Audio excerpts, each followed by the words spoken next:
अच्छा, आप इमेजिन कि टू ग्रोसरी स्टोर्स हैं कोई आपके विसिनिटी में, किसी सिटी में।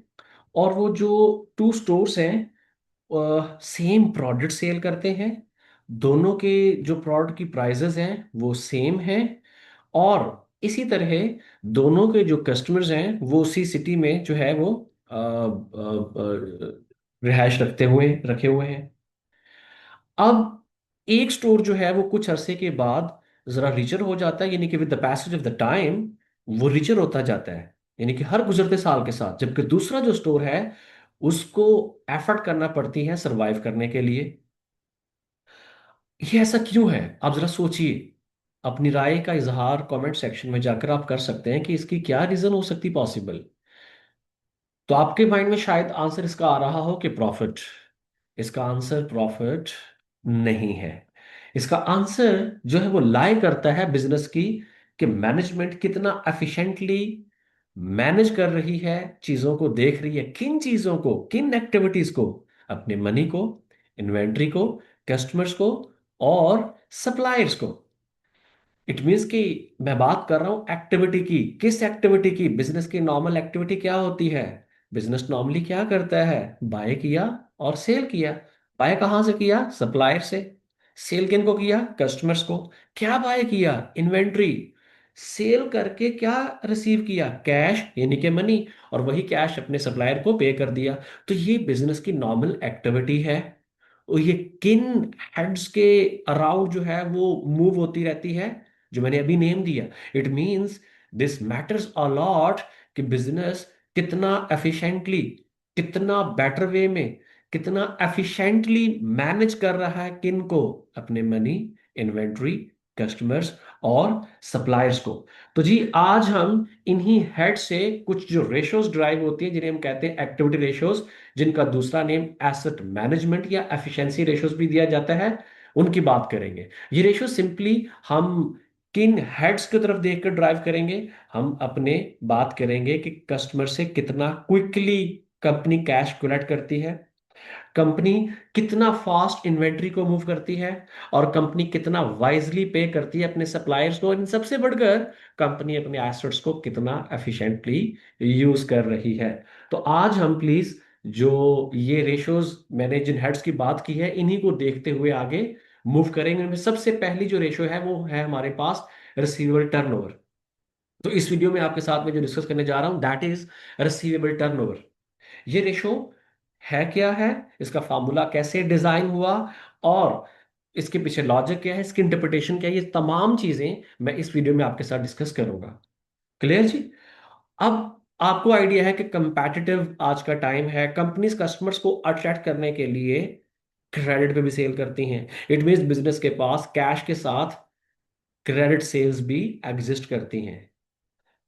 सपोज कर लीजिए कि हम कहते हैं कि एक बिजनेस है, उसकी जो क्रेडिट सेल्स है वो है 10 बिलियन, और उसके जो अकाउंट रिसीवेबल एवरेज नंबर देता है उसको 2 बिलियन। मैंने आपके साथ स्क्रीन पर जो नंबर शेयर किया है वो डिफरेंट है। वो एक बिजनेस है, उसकी क्रेडिट सेल यहाँ पर शो हो रही है 2211, और उसके जो रिसीवेबल्स एवरेज हैं वो है 394। आपके पास स्क्रीन पे जो नंबर शो होता है वो है 5.61। जबकि मैंने अभी आपको जो एग्जांपल शेयर कर रहा हूं वो अज्यूम कर रहा हूं आसानी के लिए कि जरा इंटरप्रिटेशन भी आपको करना उसकी इजी हो जाए। तो मैंने कहा आपको कि एक बिजनेस है, उसकी वो बिजनेस लगाए नेस्ले है। नेस्ले की जो सेल्स हैं वो है 10 बिलियन, और उसके जो एवरेज अकाउंट रिसीवेबल है वो है 2 बिलियन। तो 10 डिवाइड बाय 2 आंसर आता है 5। जैसे कि स्क्रीन पर आपके सामने यहाँ पर आंसर मैंने जो वैल्यूज लिए हैं कैलकुलेट करके शो करवाया 5.61। अब इसकी इंटरप्रिटेशन क्या है? इसकी इंटरप्रिटेशन ये है कि ये बिजनेस जिसकी ये रेशियो रिसीवेबल टर्नओवर है 5.61, इसको इसके कस्टमर एक एनुअल टाइम में 5.61 टाइम पे करते हैं। अब अगर ये आंसर एग्जैक्ट 5 होता इसका मतलब क्या था कि बिजनेस को पूरे एक एनुअल टाइम में कितने टाइम कैश रिसीव होता है? 5 टाइम। आप जरा सोचिए, बिजनेस को जितना ज्यादा टाइम कैश रिसीव होगा वो बेहतर है, या जितना कम टाइम कैश रिसीव होगा वो बेहतर है? यस, डेफिनेटली आपका आंसर सही है कि जितना ज्यादा टाइम बिजनेस को कैश रिसीव होता रहेगा उतना बेहतर है। क्योंकि बिजनेस के लिए जो कैश है वो एक ब्लड का काम करता है। अब बिजनेस को जितना ज्यादा टाइम कैश मिलेगा, बिजनेस उतना हेल्दियर होगा, बिजनेस उतना ज्यादा कैश को यूज कर सकता है। इट मीन्स कि एक हाई रेशियो जो है वो बेटर कलेक्शन को शो करती है, वो आपकी एफिशिएंसी को शो करती है, यानी कि आपका कलेक्शन डिपार्टमेंट ज्यादा एफिशिएंट वे में काम कर रहा है। और अगर एक लो रेशो होगी इट मीन्स कि कस्टमर जो है अपनी पेमेंट्स को डिले कर रहे हैं। अब फिर पेमेंट्स को एक्सेलरेट करने के लिए, यानी कि जो कलेक्शन को एक्सेलरेट करने के लिए कि आपके कस्टमर्स आपको टाइमली पे करें, आप डिफरेंट इंसेंटिव्स देते हैं, डिफरेंट कह लीजिए कि स्ट्रैटेजीज यूज करते हैं, जो कि अलग से हम एक वीडियो डिजाइन करेंगे कैश मैनेजमेंट की, तो वहां उसको डिस्कस कर लेंगे। समहाउ आपके साथ हमने पहले से डिस्कस किया हुआ है कि क्रेडिट टर्म्स ऐसी डिजाइन की जाती हैं जिसकी वजह से कस्टमर्स आपको अर्ली पे करें, जिनमें से एक 2, 10, नेट 30 क्रेडिट टर्म है। तो ताकि कस्टमर्स को आप कुछ इंसेंटिव देते हैं, अट्रैक्शन देते हैं कि वो अर्लियर, वो टाइमली पे करे आपको, बल्कि उससे भी पहले पे करे। क्योंकि जिसके पास कैश ज्यादा टाइम स्टे करेगा वही कैश को यूज करेगा और उस पर रिटर्न लेगा, उससे बेनिफिट लेगा। क्लियर जी। तो अब इसी को हम डेज में चेक भी कर सकते हैं, करना हो वो कैसे जी, कि डेज को डिवाइड कर दिया रिसीवेबल टर्नओवर पे। एनुअल जो डेज होते हैं, एक एनुअल टाइम में जो डेज है 365, उसको डिवाइड कर दिया रिसीवेबल टर्नओवर पे जो कि 5.61 है। यहाँ आंसर आपके सामने आ रहा है 65 डेज। इसका मतलब क्या है कि ऑन एवरेज एक एनुअल टाइम में आपको आपका कस्टमर एवरी 65 डेज के बाद पे करता है, यानी कि अप्रोक्सीमेटली 2 मंथ्स के बाद आपको पेमेंट होती है। ठीक है।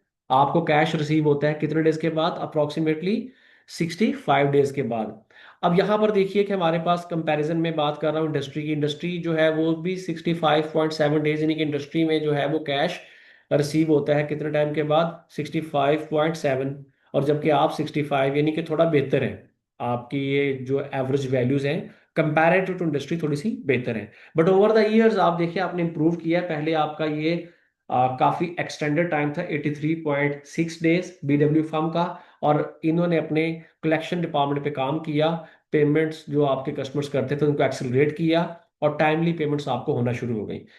जी। यहां तक तो मैंने ये बताया कि रिसीवेबल टर्नओवर और रिसीवेबल टर्नओवर इन डेज आपको क्या बताते हैं कि आपके कस्टमर्स आपको एक एनुअल टाइम में कितना टाइम पे करते हैं, और डेज में भी चेक किया उसको। अब इसके फार्मूला में देखिए, फार्मूला जी प्लीज बड़ा ही सिंपल है इसका, कि जो भी एक्टिविटीज रेशियो में टर्नओवर होगा उसको डिवाइड कर देंगे रिसीवेबल पे।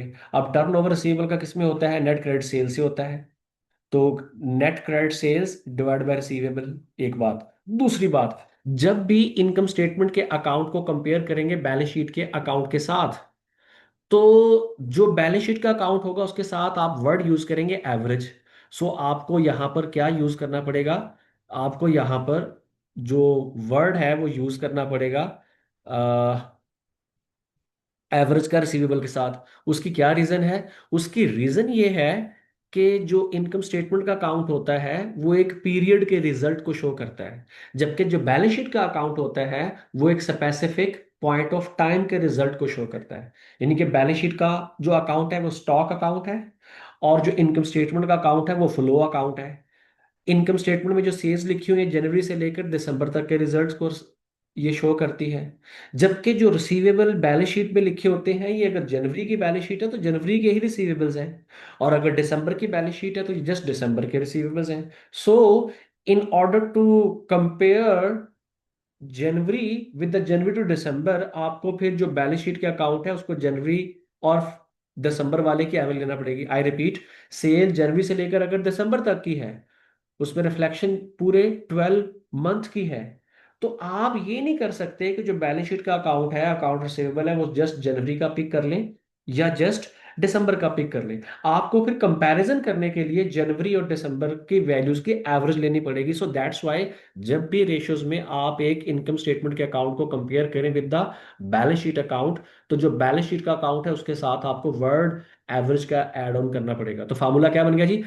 एनुअल नेट क्रेडिट सेल जो कि इनकम स्टेटमेंट का अकाउंट है, और रिसीवेबल्स जो कि बैलेंस शीट से इसके साथ वर्ड लगाना पड़ेगा आपको एवरेज। जी। तो आप कमेंट सेक्शन में जरा बताइए कि आपको ये बात समझ आ चुकी है कि रिसीवेबल्स के साथ वर्ड एवरेज भी ऐड करना पड़ेगा आपको। जी। तो आज जो इस वीडियो में इतना ही। एक्टिविटीज रेशियो में से हमने क्या डिस्कस किया अभी, रिसीवेबल टर्नओवर। नेक्स्ट वीडियो के लिए जरा अपने आप को ट्यून अप कर लीजिए कि नेक्स्ट वीडियो में इंशाल्लाह ताला हम डिस्कस करने जा रहे हैं जी, रिसीवेबल का अपोजिट है पेएबल टर्नओवर, और payable turnover in days. Thank you very much ji.